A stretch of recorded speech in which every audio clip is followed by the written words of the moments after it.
इस देश के समता समानता के समर्थक सभी महापुरुषों को वंदन नमन करते हुए यहाँ उपस्थित सभी लोगों का विनम्र अभिवादन।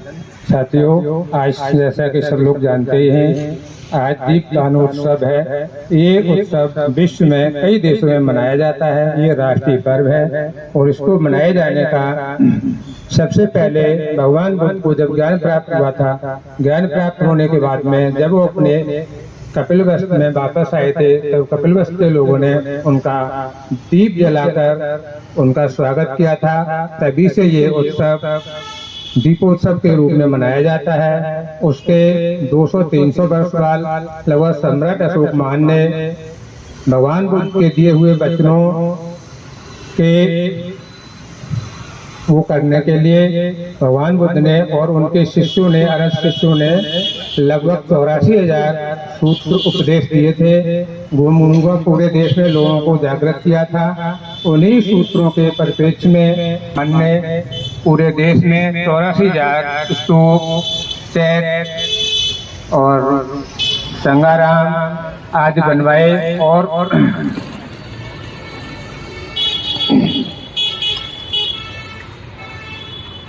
सम्राट अशोक महान के और तभी से ये दीपदानोत्सव के रूप में जाना जाता है।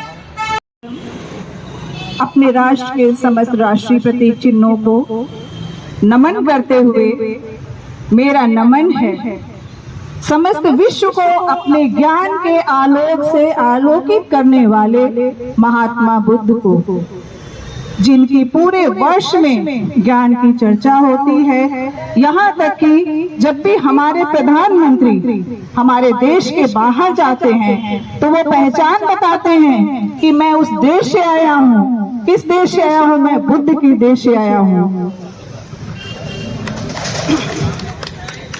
जैसा कि आप सभी जानते हैं, जो ये दीपदानोत्सव कार्यक्रम है, ये क्यों मनाया जाता है, इसके पीछे की बहुत सारी जो कहानियां हैं, ये जो सच्चाई है, वो आपको बहुत सारे लोगों ने बताया है और आगे बहुत सारे विद्वान बताएंगे कि जैसा कि आप सभी जानते हैं कि भगवान महात्मा बुद्ध जब ज्ञान प्राप्त कर चुके थे, तो उनके राज्य के लोगों ने ये इच्छा जाहिर की अपने राजा से कि एक बार क्यों न राजकुमार को अपने गृह जनपद में बुलाया जाए।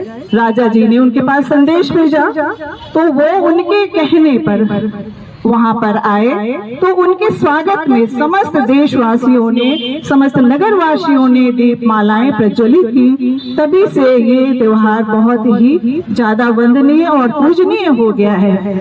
इसका एक और भी महत्व है। भगवान बुद्ध का एक सूत्र है, अप दीपो भव, अपना दीपक स्वयं बनो। अर्थात जो दीपों से जुड़ी जो भी ये त्योहार है, ये हमारे ही हैं, हमारी ही संस्कृति के हैं। तो हम सभी को चाहिए कि हम अपने त्योहारों को, अपनी सभ्यता को, अपनी संस्कृति को ना भूलें और उन्हें याद करते हुए समस्त घरों में उनका पूजन अर्चन वंदन करते हुए इस त्योहार को बहुत ही अच्छे से मनाएं। एक इसके बारे में एक और भी कथा है कि जब सम्राट अशोक ने बौद्ध धर्म ग्रहण किया, तो उनको पता चला कि ये जो 84,000 उनके सूक्त हैं भगवान बुद्ध के, तो उन्होंने उनकी याद में 84,000 स्तूप, शिलालेख और बहुत सारे चैत्य बनवाए। तो इसी दिन, जिस दिन महात्मा बुद्ध ने कपिलवस्तु में आगमन किया, उसी दिन समस्त देश में सम्राट अशोक जी ने भी दीपोत्सव दीपदानोत्सव करवाया था। तो मेरी बहुत सारी मंगल कामनाएं इसी के साथ हैं, क्योंकि बहुत सारे वक्ता बहुत ही अच्छा इसके बारे में आपको बताएंगे। तो बहुत सारी मंगल कामनाओं के साथ बहुत बहुत धन्यवाद।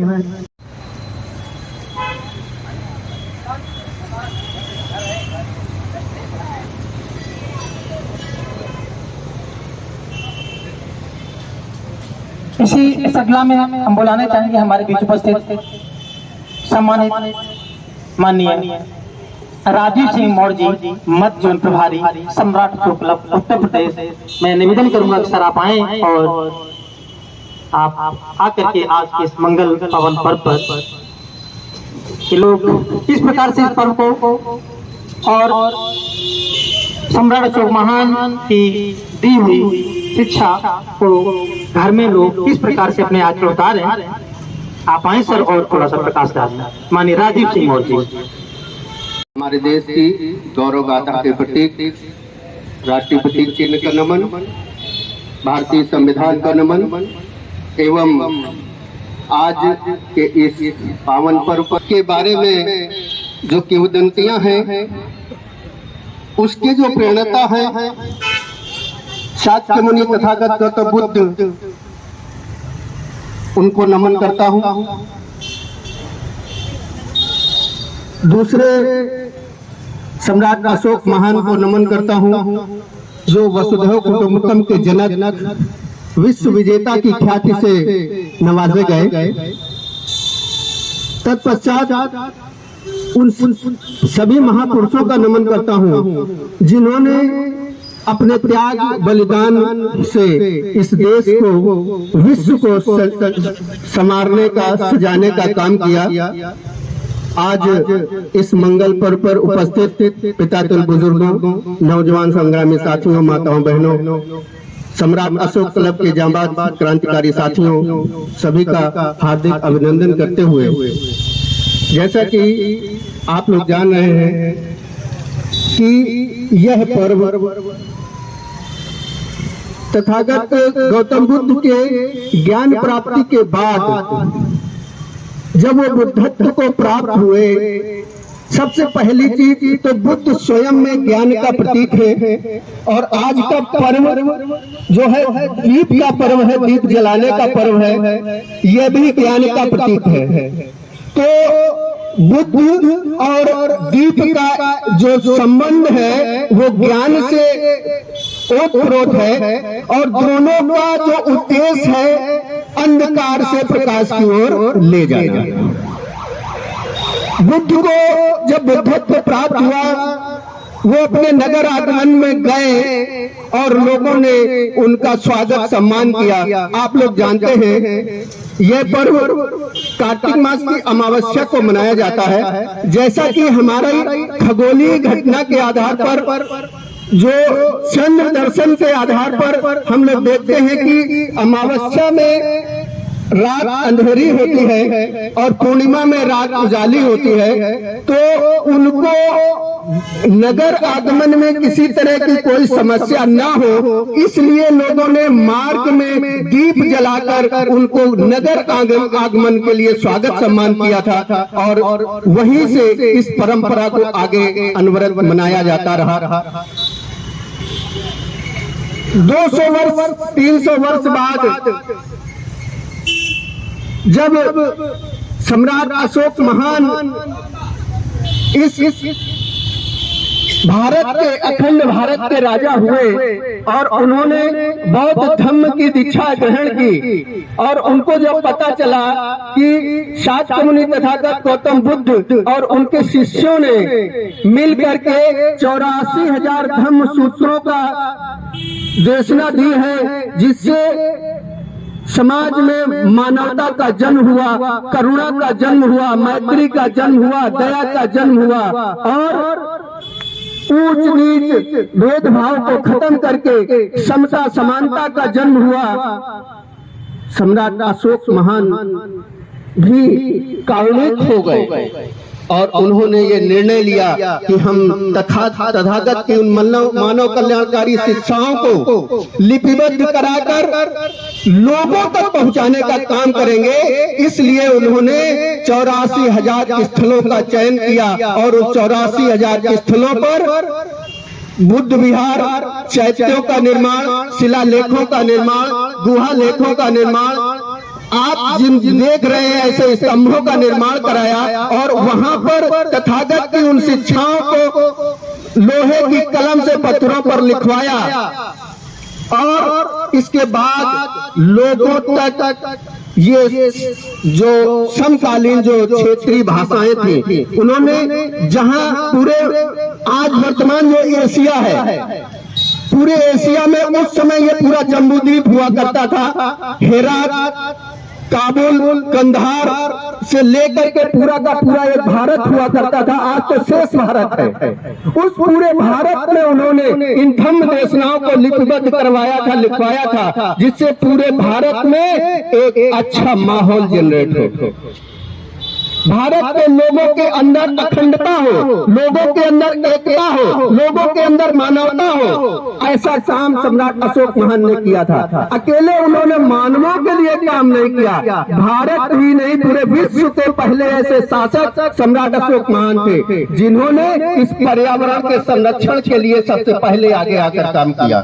और पर्यावरण संरक्षण में वो सारी चीजें आती हैं जो चीज हम लोग देखते हैं। उन्होंने जानवरों के लिए अस्पताल खुलवाए, पक्षियों की चिकित्सा की व्यवस्था की, लोगों के लिए रोड पे दोनों तरफ, सड़कों के दोनों तरफ छायादार और फलदार वृक्ष लगवाए। ऐसा लोक कल्याणकारी राज्य की स्थापना करके उन्होंने शिलालेखों में लिखवाया और आने वाले सभी राजाओं के लिए निर्देशित किया और अपने समकालीन राज्यपालों को निर्देशित किया कि ऐसी व्यवस्था पूरे देश में लागू हो जिससे किसी भी व्यक्ति को किसी भी तरह की समस्या न होने पाए। इस क्योंकि उन्होंने अपने शिलालेखों में लिखवाया था कि ये पूरी प्रजा मेरे पुत्र के समान है और शायद हमें नहीं लगता कोई भी पिता अपने संज्ञान में रहते हुए ऐसा चाहे कि मेरी संतान किसी तरह से दुख से गुजरे।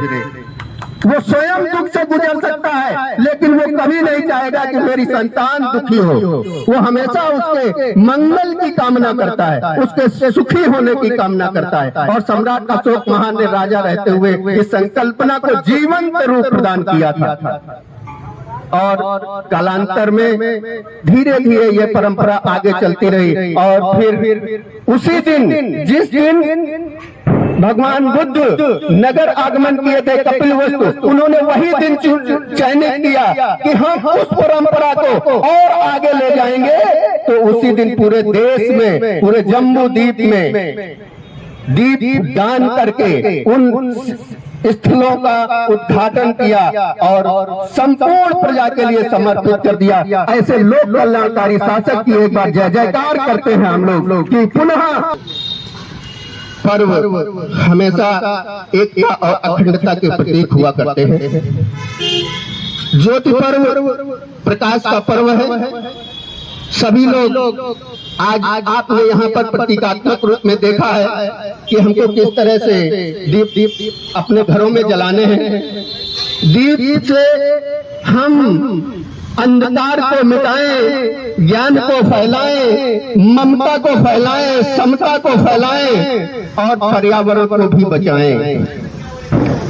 हम जहरीले पटाखों का दहन न करें।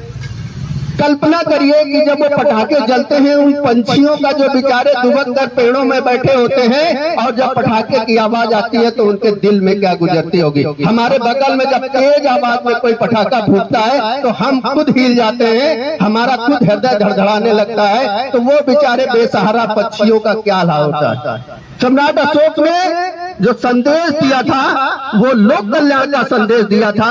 हम ऐसा कोई भी काम न करें जिससे लोक कल्याण ना हो। तमाम सारी बातें हैं। सभी लोगों को इस पावन पर्व की हार्दिक मंगल कामनाएं ज्ञापित करते हुए सभी को धन्यवाद। आप लोगों ने सुना और घर में जाएं, बड़े ही हर्षोल्लास के साथ पर्व को मनाएं। थोड़ी सी विशेषता होनी चाहिए पर्व को मनाने में। क्या विशेषता होनी चाहिए? आप जो दीप जलाएं त्रिशरण के रूप में दीप एक जाता, वो त्रिशरण है। बुद्धं शरणं गच्छामि, धम्मं शरणं गच्छामि और संघं शरणं गच्छामि के प्रतीक होते हैं। बहुत सारे लोग जब बुद्धं शरणं गच्छामि की बात करते हैं तो बहुत सारे लोग कहते हैं कि ये बुद्ध की शरण में नहीं जाते, बुद्ध की शरण की बात करते हैं। बुद्धं शरणं गच्छामि का सीधा सीधा मतलब होता है कि हम अपने बुद्धि और विवेक की शरण में जाते हैं। जो हमारा मन कहता है, मन कहाँ से चलता है? हमारे मस्तिष्क से डाइवर्ट होता है, मस्तिष्क से चलता है। हमारा मस्तिष्क जो चीज हमें संदेश देता है, हमारे शरीर के अंगों को जो संदेश देता है, वही हम कार्य करते हैं। तो हम अपने बुद्धि और विवेक के सानिध्य में रहते हुए जब हम कोई काम करेंगे तो प्रायः हम कोई भी गलत काम नहीं करेंगे। जागृत अवस्था होती है। वो कौन सी अवस्था होती है? जागृत अवस्था। और ये दीप किसका प्रतीक है? जागृत अवस्था का प्रतीक है। फिर इसके बाद में 5 के ग्रुप समूह में अगर जलाएंगे तो पंचशील हैं, जो एक गृहस्थ में रहने वाले, अगर वास्तव में इस देश का हर व्यक्ति उन 5 शीलों का अनुपालन करने लगे तो बहुत सारे देश हैं जहां पर जेलों की व्यवस्था खत्म हो गई है। वहां पर जेल नहीं है क्योंकि लोग शीलों पर चलने लगे हैं। जब शीलों पर चलने लगते हैं तो अपराध अपने आप खत्म हो जाता है।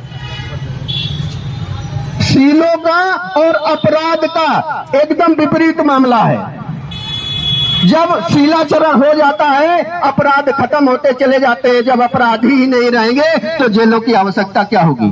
सम्राट अशोक महान ने अपने काल में जेलों की व्यवस्था की थी। जो अपराधी थे उनको जेल में डाला जाता था, लेकिन वहां पर उनको विपश्यना सिखाई जाती थी, वहां पर उनके काम नहीं कराया जाता था। वर्तमान में व्यवस्था है जो आजीवन कारावास होता है, उनको काम करा, उन्होंने विपश्यना कराई जाती थी और विपश्यना कराने के बाद में उनके आचरण को शुद्ध किया जाता था और इसके बाद फिर समाज में छोड़ दिया जाता था कि अब जाकर के अपराध नहीं, लोगों को बोध कराना, लोगों को ज्ञान कराना, इसके जो तुम सीख करके जा रहे हो।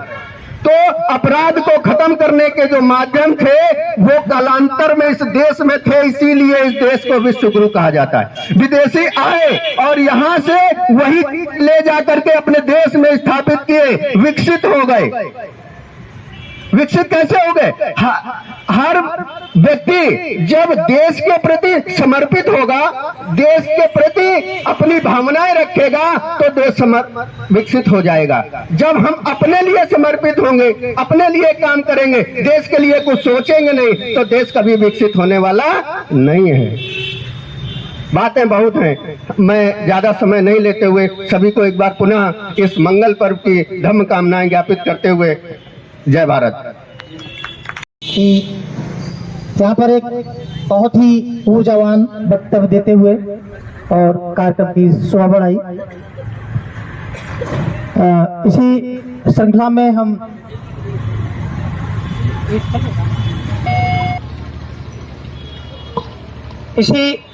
में हम बुलाना चाहेंगे माननीय नवाब सिंह कुशवाहा जी। माननीय नवाब सिंह कुशवाहा जी एक गाना गाएंगे जो कि गाना बहुत ही ऊर्जावान और शीलों से ओतप्रोत। तो हम लोग गाना का श्रवण करेंगे। इसके बाद आज सभी को ज्योति पर्व के शुभ अवसर पर मंगल कामनाएं। मैं हमारे सामने एक बुजुर्ग भी आए हैं, जो इनका नाम है दिनेश कुमार शुक्ला जी। ये लोग अंगूठी पहने हुए हैं, इनकी अंगूठी में अशोक स्तंभ छपा हुआ है, तो बड़ा इनके लिए तालियां बजा दीजिए कम से कम शुक्ला जी के लिए।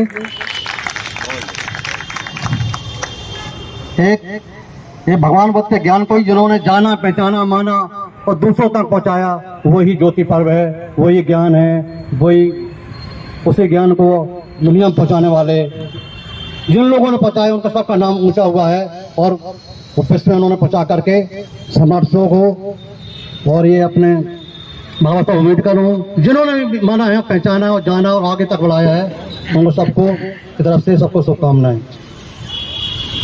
मैं एक कविता आपको सामने पेश कर रहा हूँ।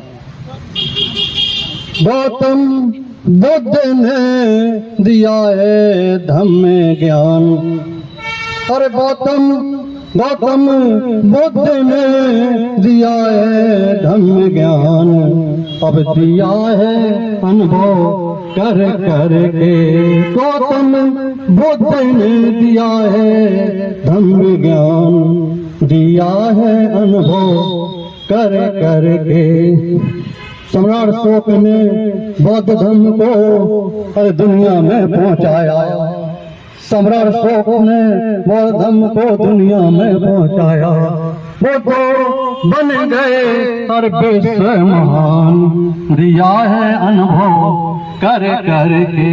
गौतम बुद्ध ने दिया है धम्म ज्ञान, दिया है अनुभव कर कर के।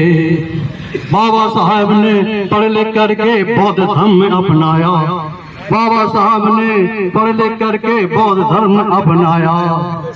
वो तो उन्होंने लिख दिया है संविधान, दिया है अनुभव कर कर के। गौतम बुद्ध ने दिया है धम्म ज्ञान, दिया है अनुभव कर कर के।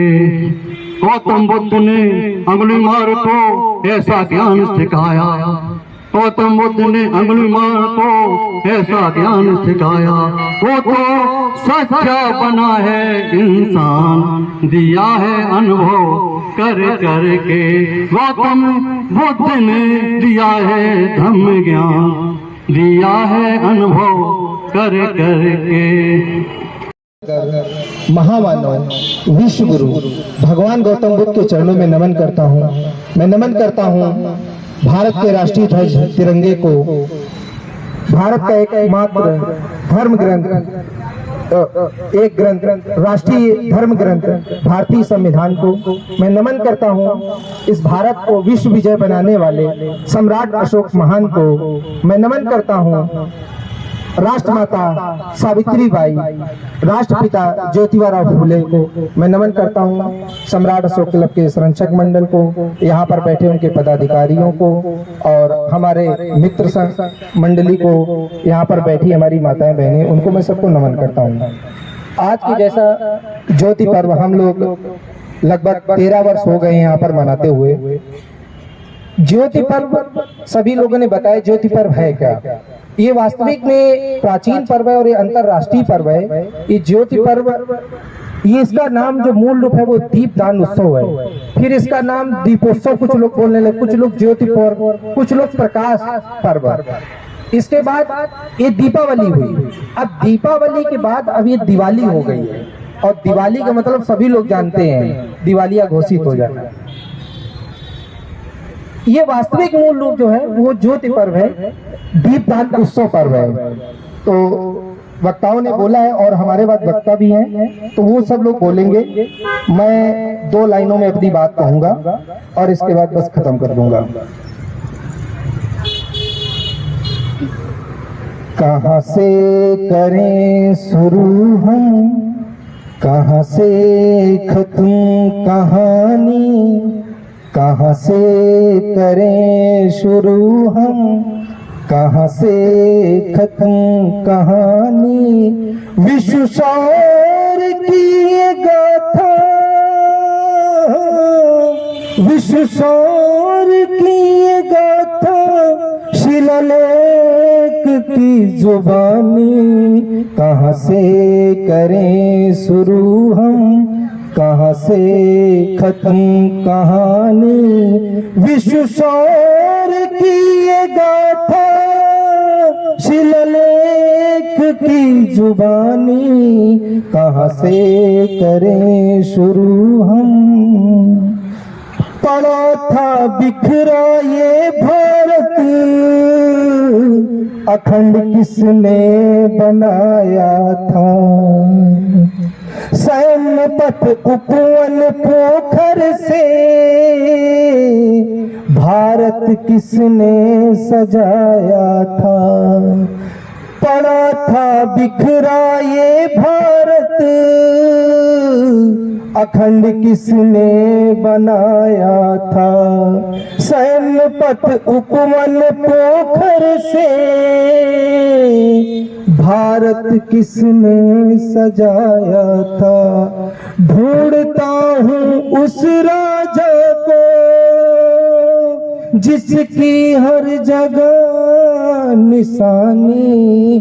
कहाँ से करें शुरू हम, कहाँ से खत्म कहानी। विश्व शौर की ये गाथा शिलालेख की जुबानी। कहाँ से करें शुरू हम। विजय कलिंग पे है पाया, हृदय दुखों से भर आया। विजय कलिंग पे है पाया, हृदय दुखों से भर आया। ली धमकी शरण उसने, धम में खूब नहाया। भारत बना था स्वर्णिम, भारत बना था स्वर्णिम खंडरों की जुबानी। कहाँ से करें शुरू हम, कहाँ से खत्म कहानी। विश्व शौर की ये गाथा शिलालेख की जुबानी। कहाँ से करें शुरू हम। धम्म चक्र गतिमान कराया था, धम्म विश्व में पहुंचाया था। धम्म चक्र गतिमान कराया था, धम्म विश्व में पहुंचाया था। हुई खुशहाल प्रजा ये दुनिया, वो प्रियदर्शी कहलाया था। आ जाओ महान अशोक,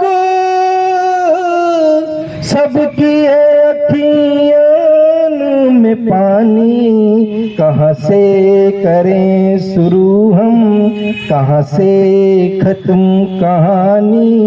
विश्व शौर की ये गाथा शिलालेख की जुबानी। कहाँ से करें शुरू हम, कहाँ से खत्म कहानी।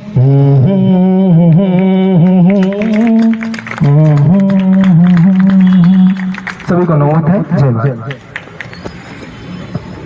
बहुत बहुत बहुत साधुवाद। आज हम सब लोग दीपदान उत्सव ज्योत पर्व मनाने के लिए राष्ट्रीय प्रतीक चिन्ह पर एकत्र हुए हैं। दीपदान उत्सव कार्यक्रम यह प्राचीन इस पर्व तो तथागत गौतम बुद्ध को जब ज्ञान प्राप्त हुआ और ज्ञान प्राप्त होने के पश्चात उनके पिताजी ने कपिलवस्तु में आमंत्रण किया।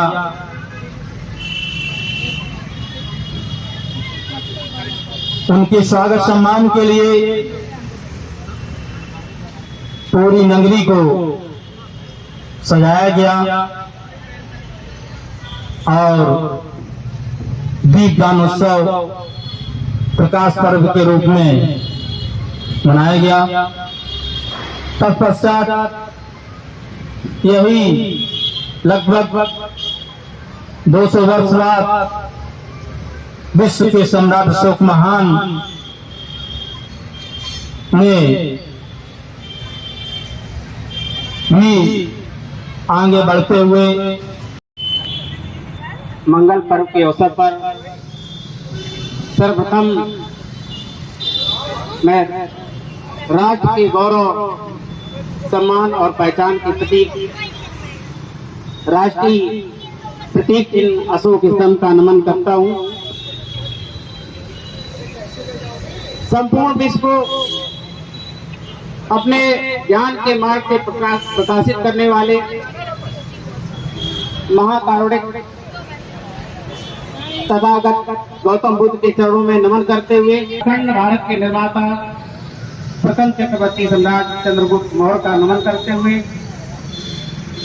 तथागत गौतम बुद्ध के मानव कल्याणकारी धर्म को भारत ही नहीं विश्व पटल पर स्थापित करने वाले सावित्रीबाई फुले का नमन करते हुए सम्राट अशोक क्लब के संस्थापक इसमें से सुभाष सिंह मौर्य का नमन करते हुए और कानपुर की धरती पर सम्राट अशोक क्लब की स्थापना करने वाले यहाँ के संस्थापक माननीय इसमें से अमरीश सिंह मौर्य का नमन करते हुए, क्योंकि उन्होंने कानपुर की धरती पर क्लब की स्थापना ही नहीं की, अपितु इस दीपदान उत्सव पर्व को भी प्रारंभ किया और यहाँ पर उपस्थित सम्राट अशोक क्लब के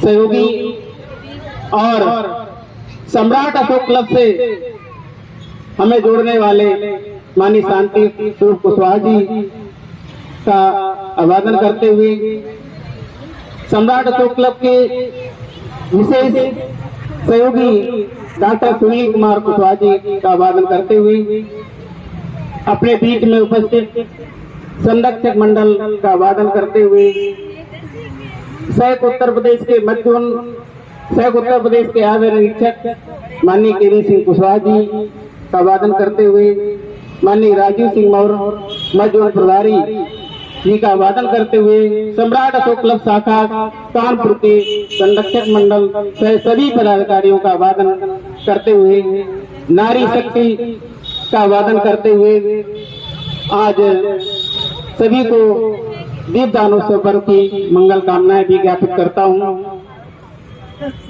आज हम सभी लोग यहाँ पर दीपदानोत्सव पर्व मना रहे हैं। इसकी महत्ता पर पूर्व के सभी वक्ताओं ने विस्तार से प्रकाश डाला है। जैसा कि ज्ञान प्राप्त होने के पश्चात 517 ईसा पूर्व को तथागत गौतम बुद्ध कपिल वस्तु पधारे थे, तो उनके स्वागत सम्मान में कपिल वस्तु को दीप मालाओं से अलंकृत किया गया था और तथागत गौतम बुद्ध ने भी अपनी प्रथम देशना में अप दीपोभव का नाम दिया था। तब से इस परंपरा की शुरुआत हुई है। दूसरी बार सम्राट अशोक महान ने कलिंग युद्ध के पश्चात जब बौद्ध धर्म को अपनाया तो इनका हृदय करुणा और दया से भर गया और उन्होंने सर्व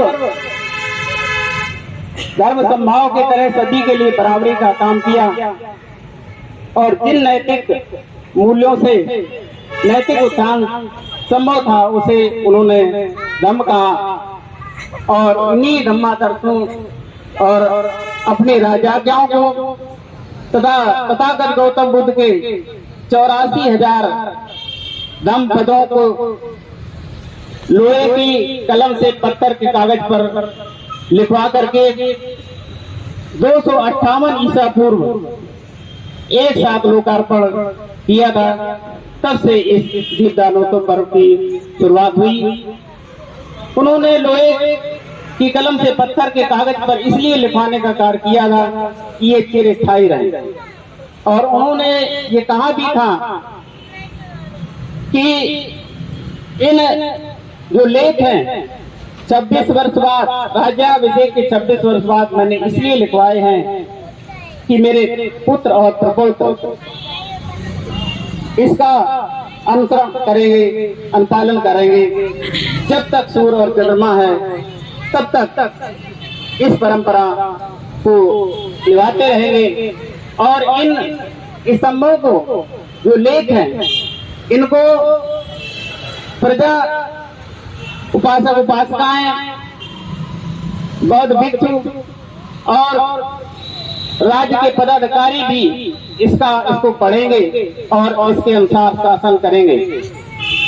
ये उनकी धम्म घोषणा थी और ये उद्देश्य था। सम्राट अशोक महान के बाद भी 184 ईसा पूर्व तक ये बौद्ध धर्म पूरे भारत में ही नहीं अंतर्राष्ट्रीय स्तर पर भी प्रसारित हुआ और लोग इसके बताए हुए रास्ते पर चल करके खुशहाल हुए और उस समय बहुत ही उन्नत हुई। किंतु मौर्य वंश के अंतिम शासक के पश्चात इन जो शिलालेख स्तंभलेख गुहालेख बहुत से बिहार थे इनको एक षड्यंत्र के तहत समाप्त कर दिया गया, जमीन रोज कर दिया गया। किंतु अंग्रेजी शासन काल में जेम्स प्रिंसप ने पुनः पुरातत्व विभाग के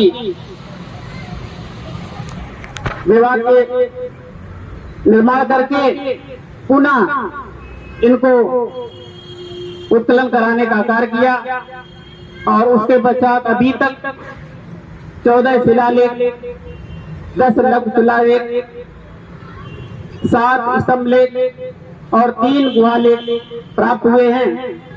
इन शिलालेखों को पढ़ा जा सकता है जिससे सम्राट अशोक महान की जो उस समय माता थी उन्होंने जो लोक कल्याणकारी कार्य किए थे, जो घोषणाएं की थी, उससे सम्राट अशोक महान की महानता के विषय में जाना जा सकता है।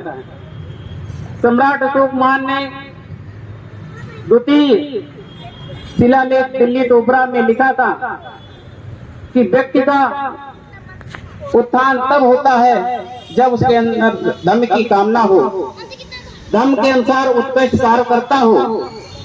और उसमें ये भी लिखा है, यही मेरे अधिकारियों को भी आदेश है कि धर्म के अनुसार धर्म का पालन करें, धर्म के अनुसार शासन करें और धर्म के अनुसार रक्षा भी करें।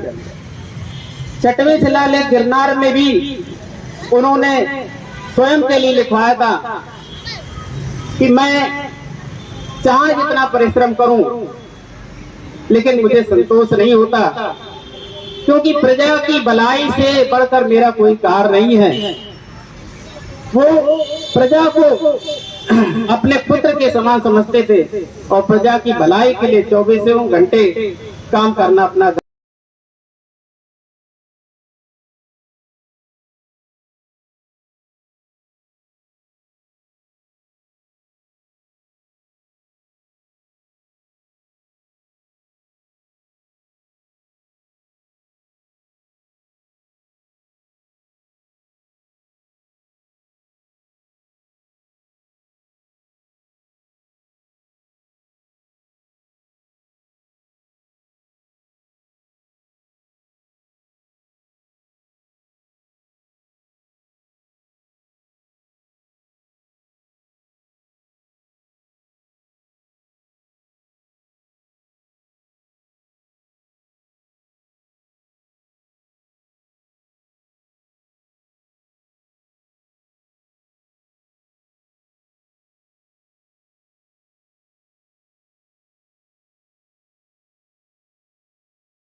आप भी थोड़ा सा अंदर हो जाओ। हाँ ठीक है।